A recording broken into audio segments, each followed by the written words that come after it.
Charlie Kirk ఆయన ప్రాణాన్ని కోల్పోయాడు. ఆ దేశంలో ఒక మంచి ఉద్యమం రావాలి, అందరూ బతుకులు మారాలి, అందరూ పద్ధతిగా బతకాలి. ఈ చినిగిపోయిన బట్టలు వేసుకొని రోడ్ల మీద నడవడం, ఒక విలువ లేని స్త్రీగా అలా కనబడకూడదు, మర్యాద కలిగిన స్త్రీలుగా ఉండాలి.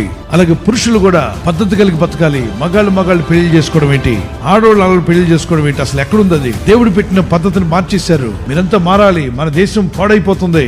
పౌరుషం కలిగినటువంటి ఒక ఎవాంజలిస్ట్, అతన్ని చాలా మంది భయపెట్టారు. నేను చంపుతామన్నారు. దేనికి భయపడదు, ఏదో ఒక రోజు చావు వస్తుంది. చావుకు భయపడే రకం కాదు, సింహంగానే ప్రసంగాలు చేశాడు. అన్ని వేల మందిలో దేవుని మాటలు చెప్తూనే ఉన్నాడు. ఒకవైపున దేశం కొరకు పోరాడుతున్నాడు, మరొక వైపున దేవుని సత్యం కొరకు పోరాడుతున్నాడు. ముష్కరులు గురిపెట్టి అతని మీద తూటాలు ఆ గన్ షాట్ చేశారు. అక్కడికక్కడే మరణించాడు. కానీ అతను మాట్లాడిన మాటలు ఇప్పుడు ప్రపంచమంతా రీచ్ అయిపోతున్నాయి. ప్రతి ఒక్కరు అవి చూస్తున్నారు.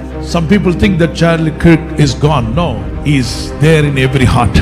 కొంతమంది అనుకుంటారు చార్లీ కిర్క్ అనే వ్యక్తి ఇక లేడి వెళ్ళిపోయాడు అనుకుంటారు. లేదు, ప్రతి ఒక్క హృదయంలో కూడా ఆయన ఉంటాడు.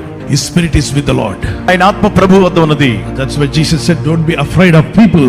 దేహమును చంపే వారికి భయపడొద్దు అన్నాడు. శరీరాన్ని మాత్రమే చేయగలరు, కానీ ఆత్మని ఏమి చేయలేరు. అలాంటి వారికి మీరు భయపడనక్కర్లా. Real life of human being starts after the death. మానవుని నిజ జీవితము మరణము తర్వాత ప్రారంభమవుతుంది. So if anybody kills someone, they will face judgment of God. The wrath of God will come upon them.